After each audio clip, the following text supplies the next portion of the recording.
Hello everyone, it's Jamal Thomas. Welcome to the Progressive Soapbox. So I'm coming on live today. Let me test this, make sure it's up all right. I don't have my trusty sidekick today. My wife is not feeling well. We'll call it not feeling well. Let's see. And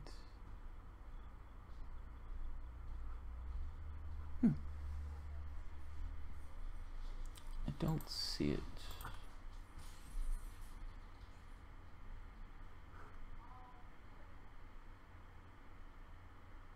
Let me try this 1 second.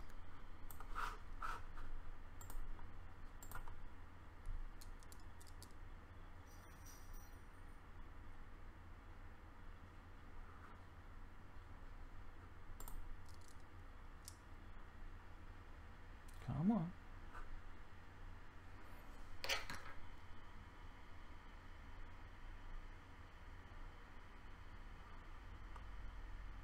Ah, there we are. Okay. All right, just making sure it was going. This is unscheduled. This is not one that I had planned on doing per se, but I wanted to have a wider discussion about the Charlottesville. I'm calling it civil war of sorts because that's kind of what it looked like.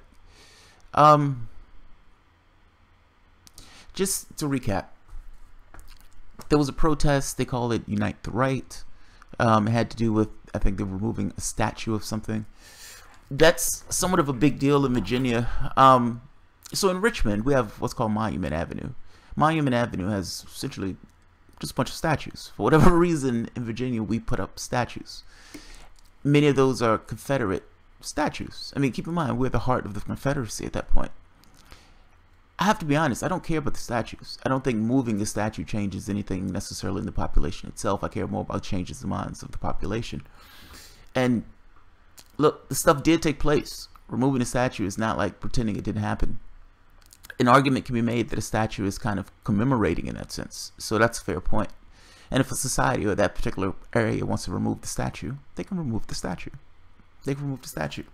Now, that being said, in the same way that they can remove the statue, I also kind of made the point that people can protest. It's their right as Americans to protest. There is free speech, even for speech that you find absolutely detestable speech. And look, I am completely against what these guys stand for, this kind of white nationalist Nazi type energy that was essentially going on. But whether I'm against it or not is kind of besides the point. They have First Amendment rights, just like I have First Amendment rights. They have the right to assemble. They have the right to protest and bitch and complain, even if I think what they're protesting and bitch and complaining and the way they're doing it is rather atrocious. Now, that being said, if you think of it from the standpoint of you're going to want that capability at some point. Like there's going to be some point where you completely are against what the government is doing. Whether you're talking about the way the Iraq war went, where Bush would pin people off who didn't necessarily who wanted to protest away from him, so he never had to necessarily see them. Even if you're talking about this legislative thing for the BDS movement, where they're trying to criminalize protest against the BDS movement, that's free speech. I mean, that's literally them trying to put in laws to criminalize this idea of free speech that they don't necessarily like. I'm against that too. I'm just saying being consistent is to some degree, yes, backing up sometimes things that you find hateful and disgusting. Moving away from this kind of philosophical thing of whether they should be able to speak. And I've heard people make the arguments, well, you can't scream fire in a movie theater. That's not screaming fire in a movie theater. I'm sorry, that's a sliding definition that, again, decapitating this idea of free speech. You can decapitate the First Amendment, but it will bite you in the ass. Whether it's, saying the Russia thing is bogus, let's say during the Cold War. Whether being against the Iraq war, the way they took Donahue off the air, or they were silencing people who were against the Iraq war. or like I said, the BDS thing. All of these things fall into the same lines. Free speech. A free speech, even if the speech you don't like. Free speech. A wider conversation, though. I mean, context. This gets into this murky subject of race. Let me show you the video for the moment. There's yeah, so this is what was going on at the rally. I want to show this before I continue because I want to give it a little bit more context. Will not replace us. You will not replace us. When you are done with the stairs, move back. When you are done with the stairs, move back. Will not replace us. When you are done with the stairs, move back. Replace us.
You guys get the point.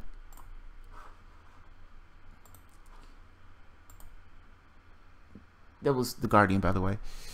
You guys get the point. It's I have to be honest, man, it's disheartening to see that.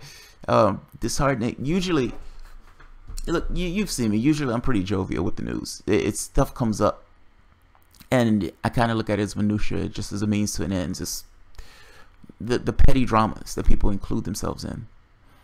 I don't consider this a petty drama. This is getting towards this thing of us as people in a particular society either working together or falling apart.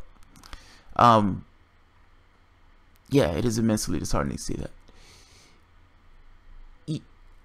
But let's look at it from a larger context, though, because you have two things going on. You have the people who went out to march, meaning the things that they themselves believed in, like they believed in it so strongly that they wanted to march about it. And you have the people who came to oppose them. Now, I know some people would think the opposition was noble in this case, and kind of the problem with opposition sometimes is that it believes its cause is noble, meaning this idea of intervention. It's the is intervention necessary, and if is intervention worse than just leaving it be? This insignificant, irrelevant thing is now broadcast all over the United States. And I know you have a bunch of people marching in protests for this particular event. But what's the wider context? Like,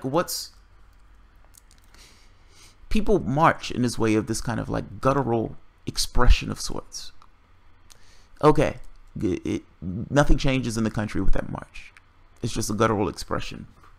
I'm getting at this kind of deeper thing of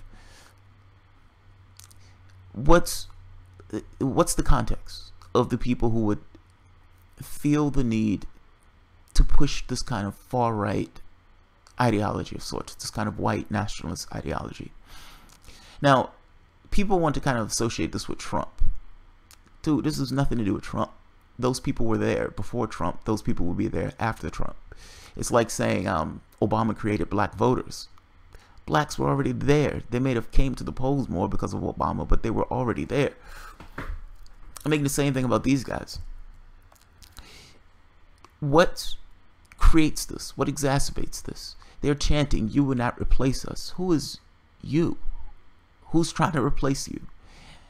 And I've heard, I think it was David Duke, make this thing of taking back their country, using this sort of rhetoric as if they need to take back a country that they themselves took from someone else. This is amazing rationale. Let's, for the moment though, pretend that these aren't just individuals functioning as a pack, meaning that each particular person made a specific decision themselves to go out and do something like that. In this country, we have this thing of purely blaming the individual for the behavior of that particular individual. In some cases, yes. But I want to kind of complicate this a little bit.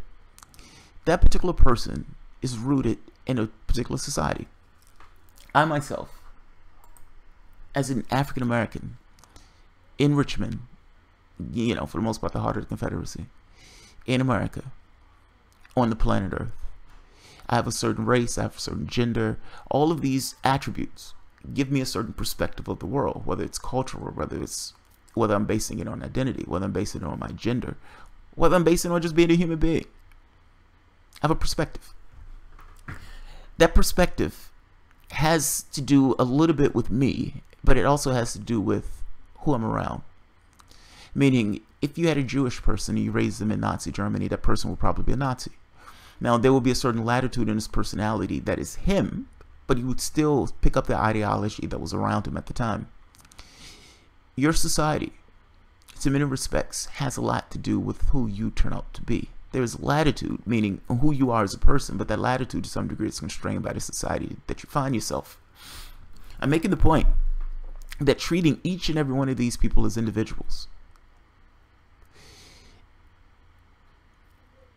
that person was a kid.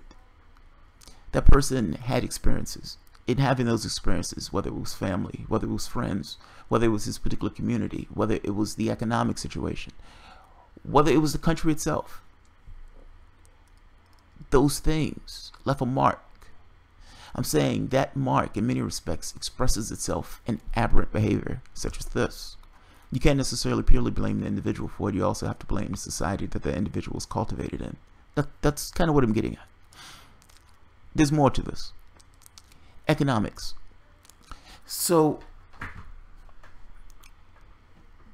country started on, for the most part, an original sin, which was murdering and genocide of the Native American population. Turned around to enslavement. For the duration of the time of this country, whites have held sway. Complete power. Like, in some degrees, monstrous powers over other human beings. Now, you have the civil rights movement. You have a pushback. You have one of the parties that made the determination to say, okay, we're going to be inclusive of this demographic. And being inclusive of this demographic, we're going to some degree, try to create a more equitable society. Gold star for Democrats on that. In doing so, though, and look, Democrats, I don't think we're doing anything wrong with that. If there was a political angle to it, well, yeah, they're politicians. Meaning, yes, they wanted that particular vote. They wanted the demographic. And yeah, they got that vote. They got that demographic. But you still have to deal with the elements of your society based upon history sticking to itself. Meaning, just because you're pulling certain people into the society and making them a more equitable member of that society, from a relative perspective, the other people in the society, who for the most part had the upper hand, feel like they're losing out. It's not losing out. It's a parity. It's almost like a relative perspective thing, if that makes sense. It's like if you had 10 of something, somebody else had 5, that person gets 8. And now you look at it and says, hey, I'm losing out. You still have your 10. That person just came a little bit up in society. But understand, this is also exacerbated by economic stress. Meaning, however I feel that I am in a particular society, once you get these kind of neo-lib policies in, that leaves people behind, that forces people to kind of fight themselves. It's almost like I have 100 slices of pizza. One person takes 99 and it leaves 99 people to fight over that one slice. These guys are saying you will not replace us. Think about, I mean, think about the psychology where you end up in that. They're talking about this thing of it may even go in two ways. One, replace us from a genetic standpoint, meaning the number of percentage of whites is going down in the country just based on natural progression. Or economic, meaning jobs. I don't know which. And in either case, look, in both situations, you have a class of people who were tricked into believing that their issue was dealing with race and identity. You have a hardcore part of those people who you would never convince. Pull them off to the side for the moment. I'm talking about the people, for the most part, who are in the middle on this, who kind of fall into this idea just because they have a false impression of what the world is. Meaning, getting stuck in this thought of identity and looking at the world in that sense. You're looking at a Democratic Party that, for the most part, exudes multiculturalism. From a relative perspective, this is my pack, that is their pack. By focusing on identity in the way that the parties have, they created a schism, or they exacerbated that schism that was already there. Creating more economic stress exacerbates that schism that was already there. Donald Trump may have taken advantage of it, but that was already there. They're fighting the wrong battle, man. And it's disheartening to see people fighting that wrong battle. Meaning the issue is class, not race. Not race. I don't care if those people hate me at all. I don't care one iota. Don't fuck me in the polls or in the voting booth. Meaning, we have a shared economic interest, whether you hate me or not. You can hate my guts completely. You can call me very bad names when you're in your house with your wife. But at the very least, recognize our economic interests are in somewhat alignment. I leave you your devices, you leave me to my devices. I don't know any other society where you're going to get something better than that. You're not going to convince them. Talking to them doesn't change minds. Ultimately, experience changes minds.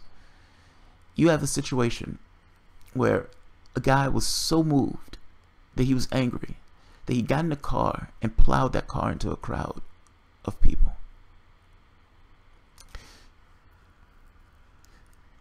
All I'm saying is this gets you nowhere. On both sides, this gets you nowhere. It's violence begetting violence. You had people holding Confederate flags, like literally Confederate flags. And you had other people holding signs like Black Lives Matter signs or flags. Battling, filling out their fantasies of what they believe the world to be. And in some respects, fulfilling their ideas of what they believe the world to be. Both sides. Both sides.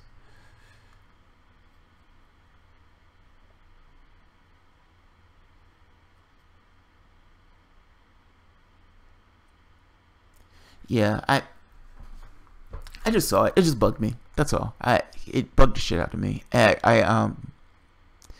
This thing with fire and everything else, man, it just harkens back to a really nasty time in American history. And yes, you can say that's an undercurrent. I would even argue that, yes, like I said before, economics exacerbates this.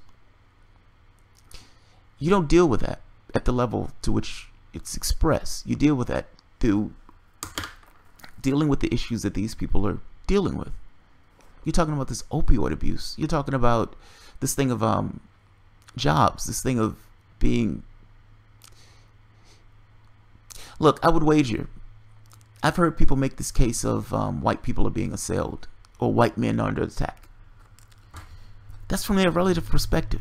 I mean, like, I'm just saying, just all of this stuff is to some degree relative perspective. Until people have the things that they need to persist themselves, you don't get out the situation. You're going to have these things exacerbated. So, Joan Lavino, if you guys have any questions or if you guys have any comments, feel free. This is somewhat of an open forum. I saw the conversations that were going on the other video. I know some people disagree with me on the free speech thing. I just don't see a way around it.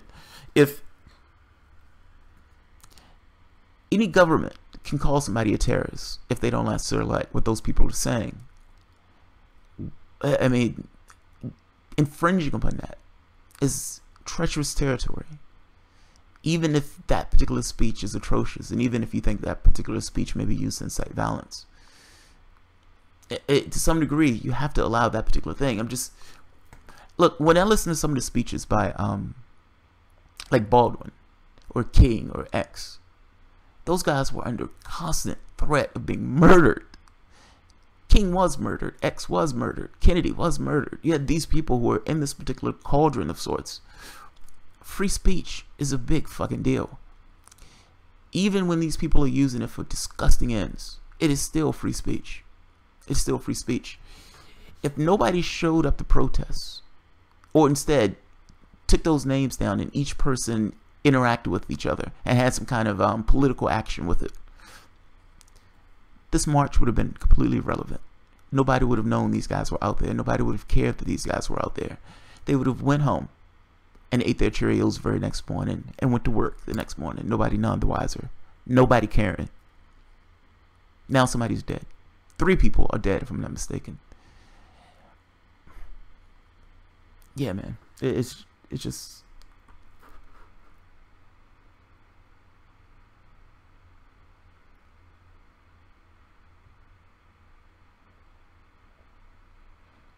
More tax cuts for the rich will fix it. It would make it worse, if we're being honest. I mean, keep in mind, my premise is this whole thing with the drug epidemic and everything else. You know, I've seen experiments where they were testing essentially addiction. Addiction flourishes in situations where people feel that they're emotionally missing something. Like, this society doesn't necessarily affirm the value of a human being. A human being is subordinate to market forces. This is a capitalistic society. This is not necessarily a humanistic society. So yes, you're going to be working in a job that you don't necessarily need to work just to make ends meet. Now, in making those ends meet, that has nothing to do with you doing something that's fulfilling to you. That's purely doing something that's this mechanical exercise. You can understand that people will find escapes, whether that's drugs, whether that's some kind of group to kind of push that anger in a direction that I would argue is somewhat counterproductive. That energy has to go somewhere. They're displeased with their society. That displeasure is being filtered out in these aberrant ways, this aberrant behavior. Protesting is not going to stop their aberrant behavior. It's not going to stop their aberrant behavior.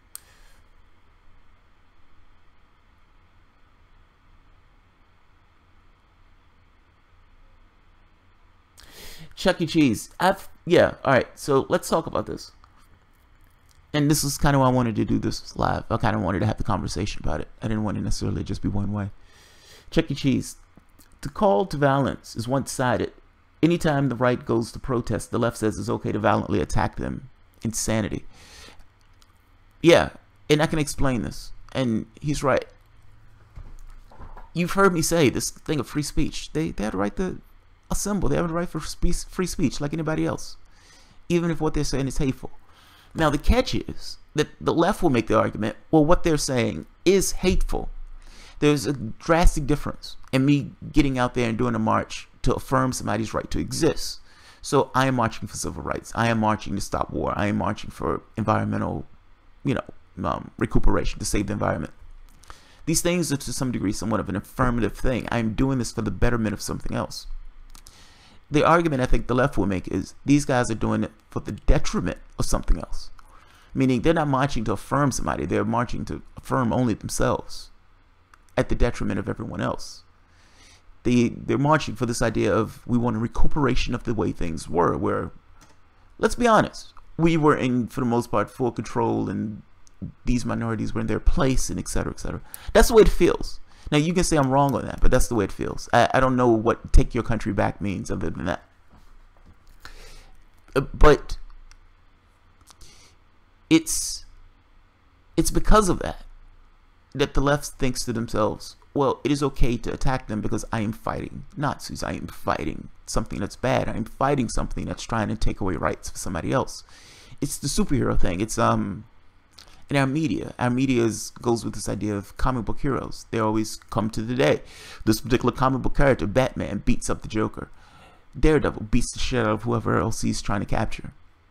It's seen as okay because they're the good guys in doing it. They can attack the bad guy. The bad guy can't necessarily attack them back. Our society is structured in a weird way that way. And it's not, I don't even think it's weird. I think from our standpoint, it looks as if, well, you guys are trying to do something to hurt someone else. And because you're trying to hurt somebody else, it's okay if we attack you for it.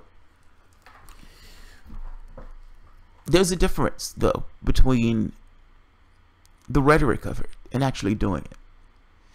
So it's one thing if somebody is giving a speech that's you would consider hateful. And keep in mind, hateful to some degree has certain latitudes, but we can agree that certain things, okay, this was a hateful speech.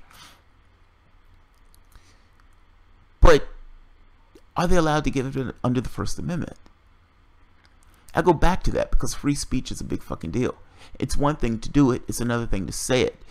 Now, look, I would even agree if it's inciting somebody to do something. Agreed. That can't be allowed. You can't necessarily allow threats. But I am it's a slippery slope to go down this road. And let me explain why. During the election, I think they were heckling, was it Romney? It was somebody. They were heckling somebody.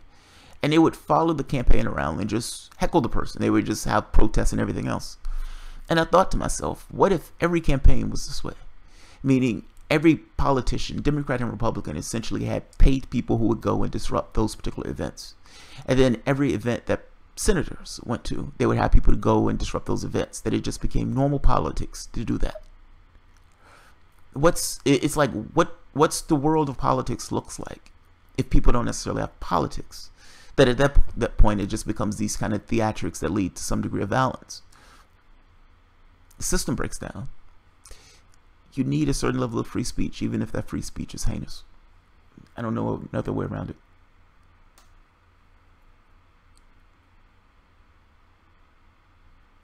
X Factor 541. A federal job guarantee forces people to work. That's not freedom. All right. Oh, good point. I love my audience. So, X Factor 541, you're making a goddamn good point. The point of existence is not work. We have a warped sense of what existence is. If you notice, part of the reason that you work is for consumption. The society itself, the economy, runs off this idea of consumption. So yes, you're going to buy a computer, and that computer is going to fall apart within a year or two because they need you to buy another computer. It allows that company to stay going. Now, the question to you is, do we have a finite planet? The answer is yes. If we have a finite planet, shouldn't we try to conserve the resources of the planet since the resources of that particular planet is finite? The answer is yes. Then does the model to which we find ourselves make sense? This kind of burning through resources. What I'm getting at is the amount of work that people do. Oftentimes, machines can do those jobs. If a machine can do those jobs, a machine should be doing those jobs. Work should not be the point of human existence. The point of human existence should be whatever the hell you want it to be. You get up in the morning, you do what you want, not necessarily because you're compelled to do it because your needs aren't met. Get together as a society. Make sure your needs are met. Have machines to do most of the labor in that particular society. So yes, you're going to have machines to do the majority of the work. Those automated cars, yes, you're going to get rid of delivery drivers. You don't need taxis. You don't need delivery drivers at that point. You have the cars that can automatically go to people's houses. Those people don't need to work in that capacity anymore. Now, fry cooks. You don't need fry cooks. You can have a machine to do that. You can have a machine to flip burgers. Your society is going to be automated to an amazing degree.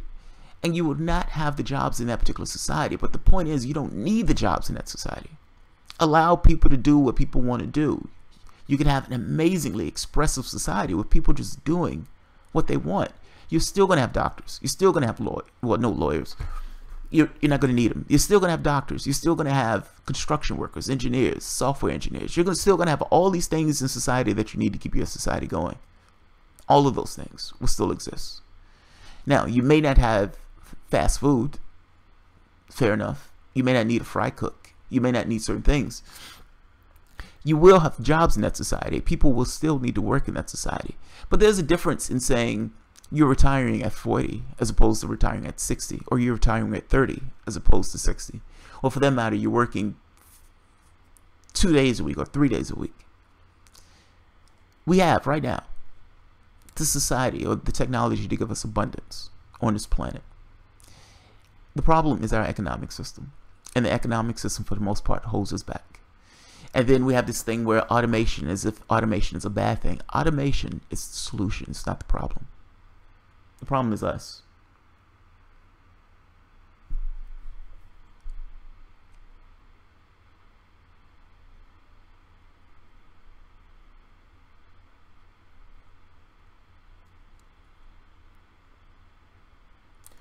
Basic income, a tough sale to a profit-driven oligarchy. Glenn Crown, yes and no. If you've noticed, universal basic income, nobody even knew what that was 5 years ago. It was never brought up. And right now we're having a conversation about UBIs. It wasn't us, Zuckerberg from Facebook, if I'm not mistaken, Bill Gates. You have all of these plutocrats who came out saying, hey, we need to use the universal basic income. Do you see this march? These guys out here marching that way. The economic stress that's applied to a particular community in some degrees creates strife. It creates economic disharmony. It puts people against one another. Whatever the fractions or factions in your particular society, those factions bump heads. Particularly the more animated sections of those factions. A lot of this is fighting over resources and this idea of scarcity. A UBI wasn't mentioned before. And I really believe that in the same way you had these FDR plutocrats who looked at society and says, okay, we need to give stuff back because otherwise the system is going to collapse. I think they understand the system is falling apart. I think they understand it. Honestly, what I would do, they're going with this idea of a wealth tax. I'll go with the idea of a resource tax. I would say all of the resources of this particular country are common heritage. And the previous administrations have allowed corporations to rape and plunder the country without returning those investments to the American public. If you're going to use our land, you're going to pay resources on that land. If you're going to use our oil, if you're going to use our coal, if you're going to use whatever, you're going to pay a tax and resources back to the people who you're taking those from. So West Virginia, those particular people in West Virginia get a kickback based on coal because coal is in that particular part. You may have somebody getting a solar tax, a wind farm tax. You may have somebody else getting an oil tax, whatever. I'm making a point that the resources of the country should go back to the people who are in this particular country. If you're looking for a way to give a universal basic income, I would start there. I would start there. Nobody was here to give anybody the land. Anything that was taken on this world was taken. It was stolen by blood and iron. The idea that somebody owns it, it's a pretty amazing idea at that point.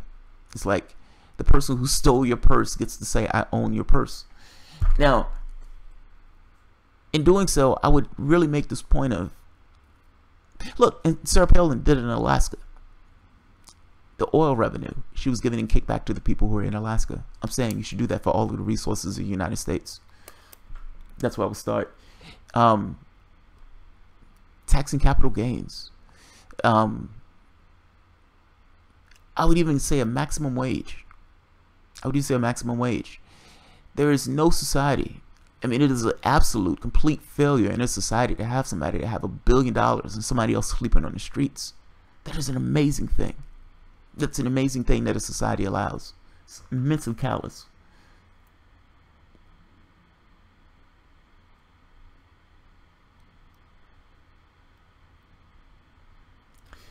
Well, here's the thing with the UBI. The problem is going to be, I hate to say this, man, it's you have a section of the voting populace in the Republican Party that they have this idea that stuff like that is taking their money from them.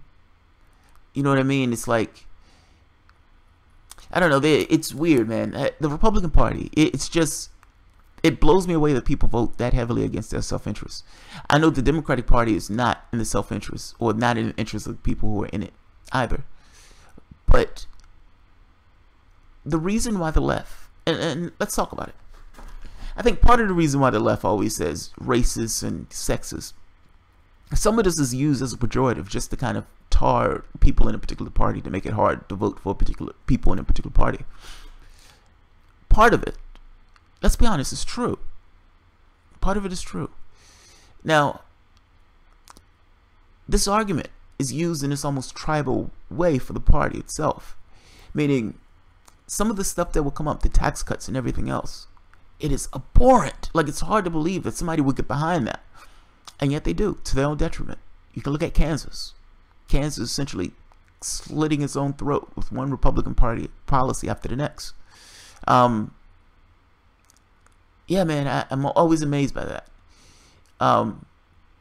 Because it's so over the top of voting against your own self-interest that the question becomes, what is the overriding narrative that these guys use to make this vote? It just is, yeah.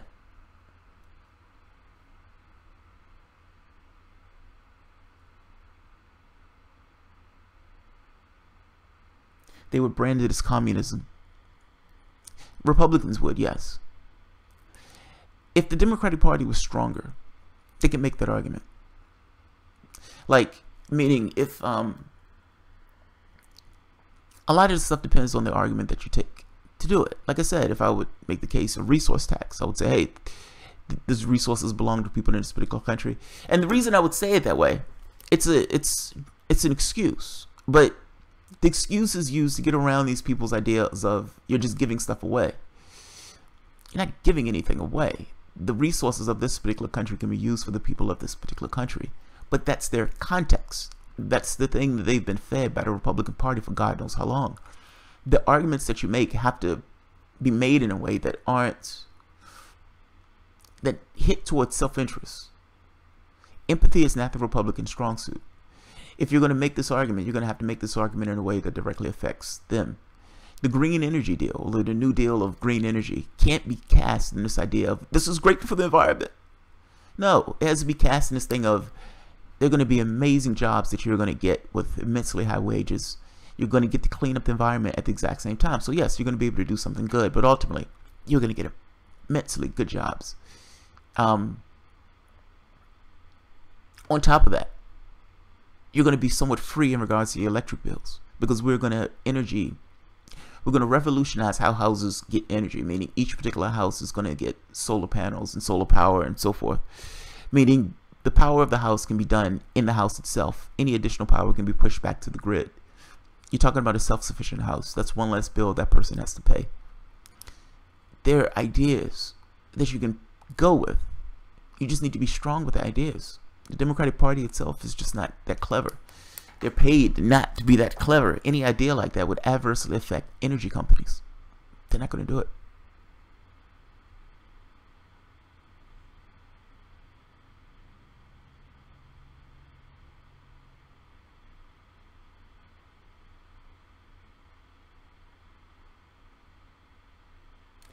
Kathleen Cohn, even the Republicans are breaking away from rhetoric of their own party, just like ours. There does seem to be this anti-establishment thing, doesn't it? I mean, the idea that Trump and Sanders were the main people in the election, were the breakouts. That should tell you something, man. Donald Trump, they laughed at the guy. Like, on the news and everything else. I think Keith Ellison made the statement like, hey, Donald Trump has a chance. And they were like, whatever. He's a reality show host. He has no chance. What's his name? Nate Silver. Donald Trump has no chance of winning the election. All of those people were wrong.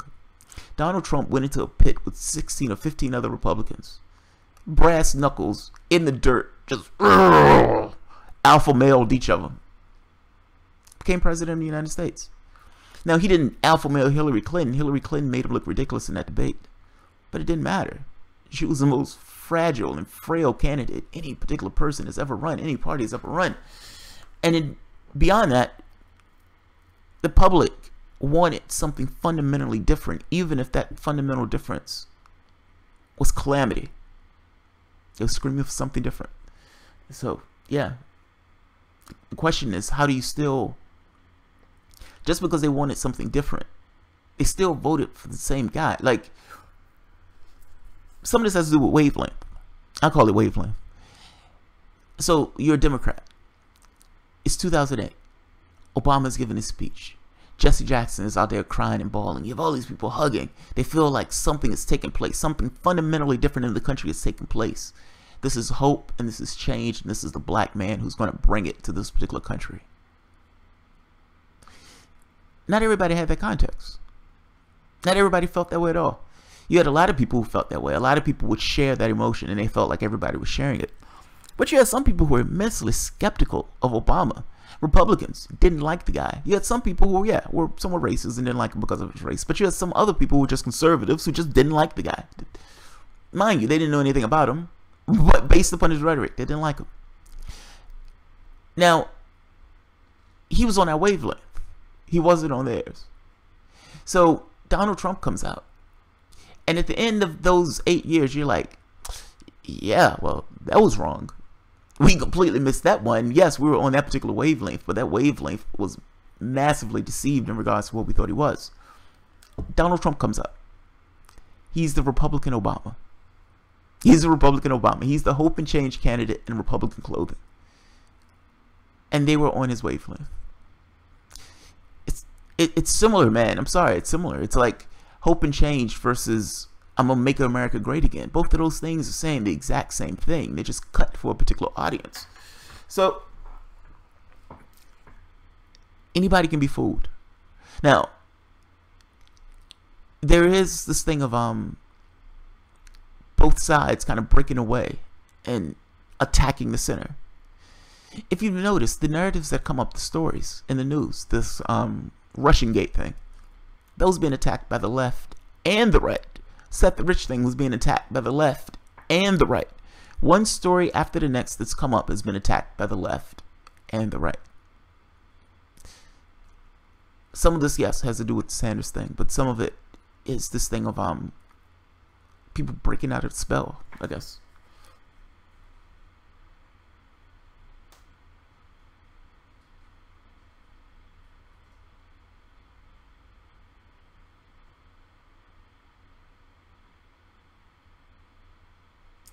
Yeah, labels are harming things because I don't know what those labels mean.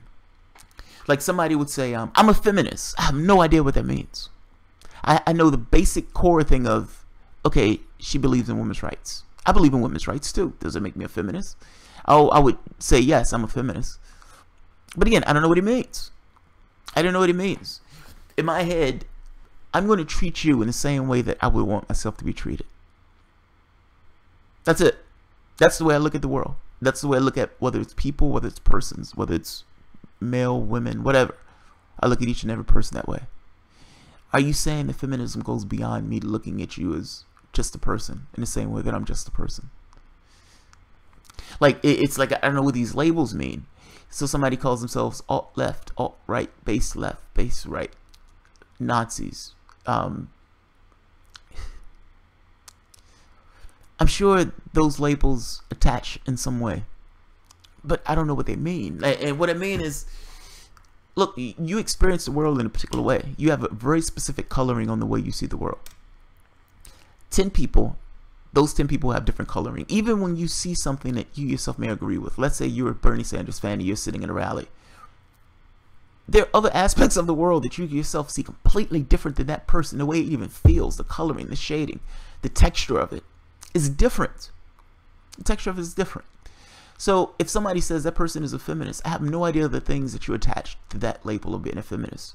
If somebody says I'm alt-right, I'm a nationalist, I'm whatever, I don't know the things that that particular individual is using to define themselves, nor do I know what the onlooker is going at to define it.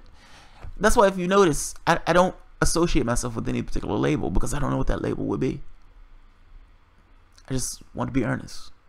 I just want to have a certain level of integrity when I report this stuff. I don't necessarily need to be affiliated with anything, and to some degree I don't want to be.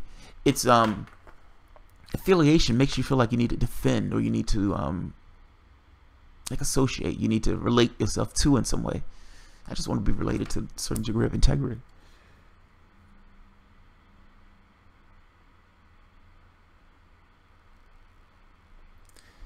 Titus.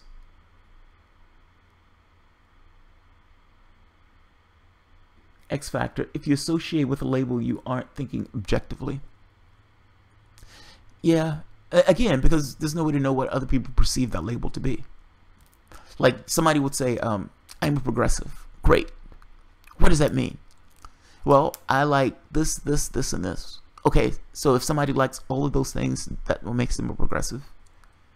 Like, you know what I mean? It's like, where's the gray area? You're going to hit certain points where this person just disagrees with you.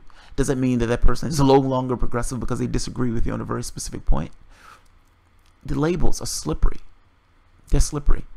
Tell me what you believe in. Don't tell me where you are. That's the difference.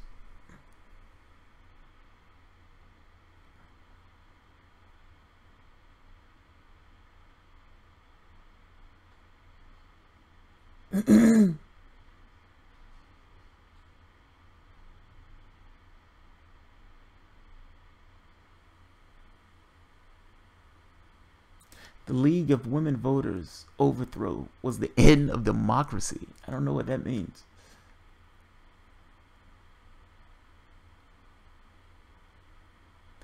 It said factions is just part of a slave class. Yes, the issue is race. I'm sorry, the issue is class, not race. Do you realize that right now, the majority of the world is in lack? Like, you have a situation where I think it's like 60% lives off $10 a day. We make up 5% of the world. That's it. 5%. We use resources to some immense degree. Like, I'm trying to get across this idea of living standards here versus living standards in other places around the globe. The amount of food we throw away, the amount of wealth we have. You have people with billions and billions and billions of dollars. And like I'm saying, I'm making the point that you have, put it this way, what is like 6 people own more worth than half of the world. Think about that. 6 people. That's the way we've decided to arrange ourselves on this planet. That's our decision. That's nobody else's decision. That's us. We made the decision that it was okay for somebody to have $1 billion worth of labor power, $1 billion worth of influence, whatever that esoteric influence that money compels. And yet it was okay for somebody else to sleep on the street. It was okay for somebody to completely go without food or medication. I'm just saying, man, that's fucking amazing. But that's our choice. That's our choice. We choose how we arrange ourselves. We choose all these things. We have technology right now that could have abundance for everybody. People don't have to work in the way they do. Yes, you would have people who work in society. You would always have somebody who would have to work in society to some degree. But our society doesn't have to be arranged in this particular way. We made a choice to arrange it in this way. And because as human beings, we get so stuck in our patterns. This is where we are. We make a choice for scarcity. You understand what I mean? Like, money to some degree is a hindrance to people having the abundance that they need. We have this idea that automation is a problem. Automation is not the problem. Your system is the problem. Automation is a natural function. If you're running up against a natural reality, meaning if you're in conflict with a real thing, you're going to lose that. So, yes, if you're jumping off a bridge, you're going to lose the fight with gravity.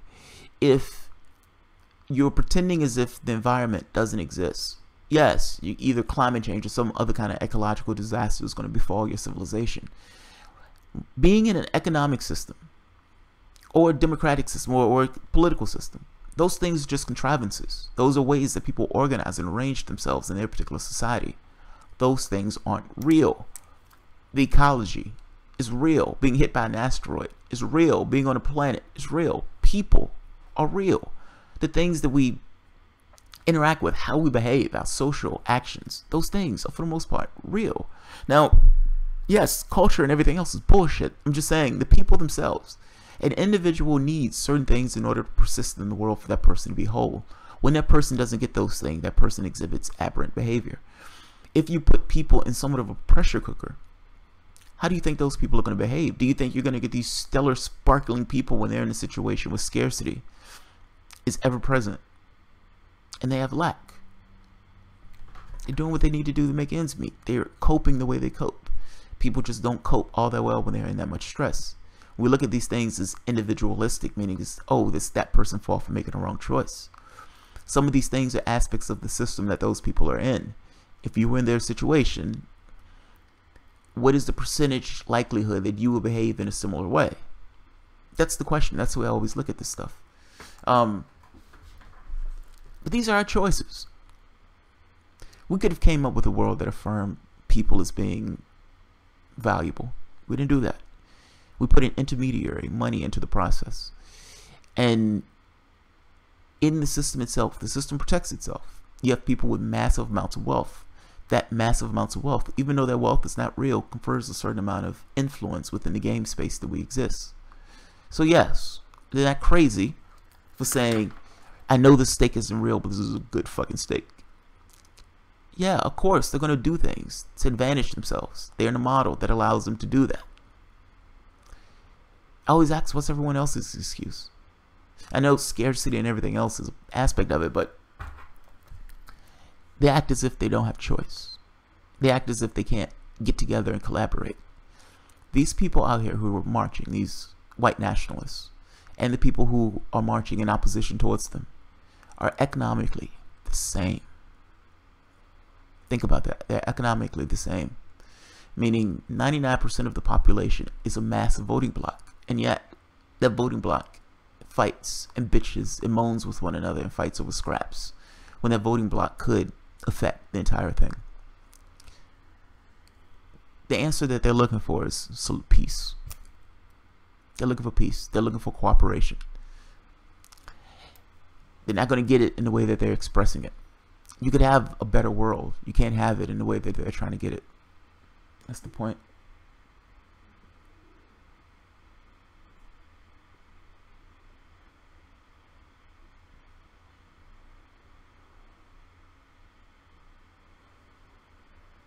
Yeah, it will take a paradigm shift. We need, I mean, I often think, and I'll let this be the end of it. I often think, if there was a major tragedy, say there was a nuclear holocaust, and billions were killed, would the people who came after them, after civilization cobbled itself back together, whether it took 100, 200, 300, 400, 500 years to cobble itself back together, would you have a wiser civilization? And would people be somewhat better than what they are now in the way they behave? Our values aren't real values in our society. It's like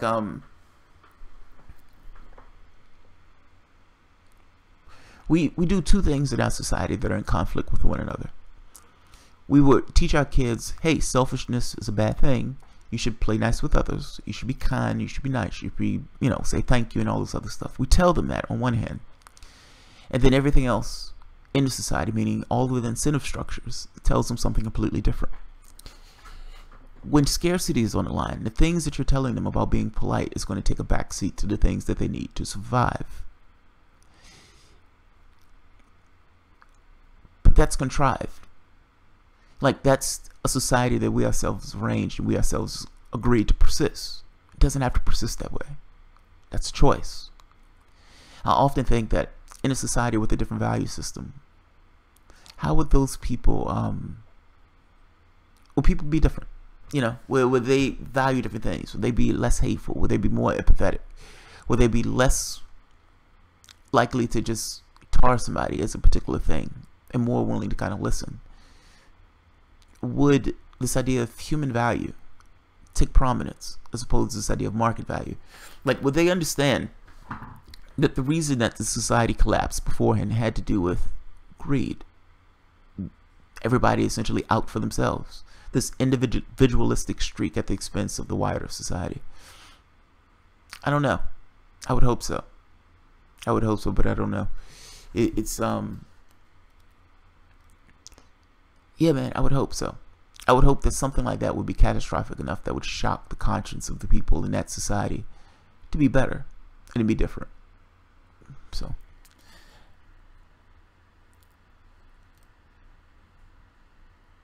The U.S. Civil War was a trauma bonding experience that united slavers and poor whites together. Robin Perk. Yes and no. I mean, many people in the Civil War didn't even know necessarily why they were fighting. They were commissioned. Then you had a situation where whites could, I mean, not whites, that rich could buy themselves out of it. This other stuff.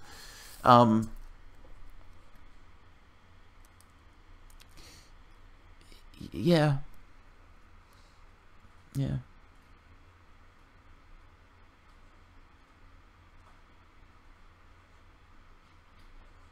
Leave history alone. You can't leave history alone. I mean, whether you realize it or not, that march has to do with history sticking to itself. If everybody got up tomorrow, everyone, and they said, you know what, we're going to pass a law that said every atrocity that we committed is over. We're going to give reparations to the people that we've damaged just based on our racial history and the history in this country, be it Native Americans or African Americans. We're going to give reparations. And all of us are going to come together and say, we're putting down all of these grievances. All's forgiven. Let's move on. Let's be a better country. And let's be a better steward of this earth. Would people be able to do it? Like, I'm making a point that history sticks to itself. Even if you did something like that, you still would have a certain segment of the population that see themselves as being distinct and different. That distinction, that feeling that they're being different, I would argue when they're under economic stress, creates more of a us versus them. They are taking our spots. They are taking our jobs. They are doing something to us that's making our lives in this particular country difficult.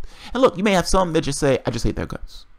I don't give a shit about the economics. I just hate their guts. Fair enough. But I'm not talking about them. I'm talking about the people who you could reach, who may not necessarily like you all that much, but at the very least you can reach with an economics argument. I'm saying that that's to some degree a uniting force. Telling them doesn't change anything. Berating them doesn't change anything. In fact, having these skirmishes and battles out there affirms their belief in what the world is. They have their shields and they have their flags and everything else. These guys are out there thinking that they're still fighting in the Civil War. I would bleed on the Civil War flag. You know, as long as I have breath in my body, the South will never lose. They're holding flags of the Confederacy. It's an amazing thing to see. And they're out there battling with shields and batons as if they're in some kind of war.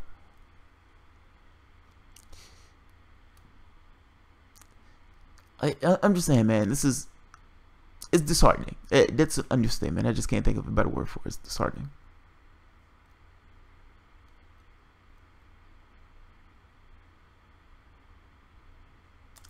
Look, just be an honest steward of your history. That's all. I mean, I'm not. I understand that the history is complex. I understand that when dealing with race stuff, we walk on eggshells to some degree. I even understand that some people rebel against what they believe society is. So you have these guys who believe that the society is oppressing them. So in their head, the society is going against the white man and all these things are being taken from them. This is their version of society. They're rebelling against it. So this is the aberrant behavior you get. You have the other people who are coming there to oppose them, saying we need to fight this particular fascism thing and we need to stop these guys from doing it. In which case, they also go out and have a conflict with, and they perpetuate one another.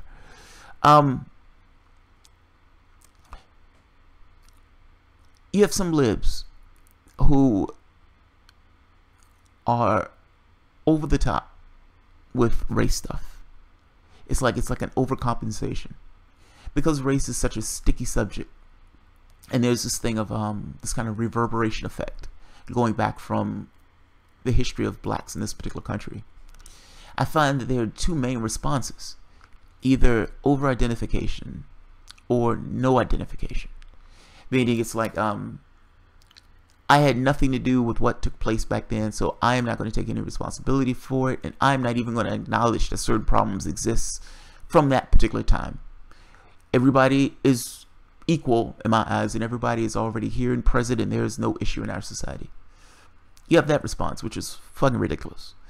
I mean, their response is ridiculous because it acts as if there's no tether between then to now. There's a straight line between then and now. There's no break in history. There's no point in which history blinked out of existence and then blinked back into existence. There was a straight line. Nobody is saying that you're necessarily prospering from it, but you do prosper from it. I mean, it's that schism in that particular society. You prosper just by virtue of being alive and virtue of being a particular demographic. Others have prospered from it just from the wealth that was generated from free labor and was prosperous through the years. Most of the wealth that's generated, or that's a lot of the wealth, essentially just kind of go through the years. It's just passed on from person to person to person through the generations. The poverty that's stricken, particularly the black community, is directly related to what took place, meaning whether you're going from a straight line between slavery in the 60s, civil rights movement, being excluded from certain housing areas, being excluded from certain jobs. Let's not pretend that those things didn't necessarily take place. I'm just saying an honest view of history. None of this over-identification where it's like, you know, like I've seen some whites being quick to label somebody a racist real quick, like over the top, like, whoa, whoa, whoa, calm down, you're overcompensated. Yeah, and look, and this could just be my perspective on it. From this particular spot, it just seems that way. It just seems like those are two responses to dealing with people of African Americans, particularly when these issues come up. You don't have to do neither, man. And I know it's walking on eggshells thing, and I know some of the walking on eggshells is just from how people perceive the other person to be. I perceive this particular race to be this way. I perceive this particular demographic to be this way. And in not wanting to offend, not wanting to trigger something, there's certain, it's like social cues that I guess people take and they dance around it. This level of political correctness to some degree, yeah, they rebel against it. The aberrant behavior that you're seeing out there is to some degree of rebelling against what they consider political correctness. I don't know the solution to that particular case.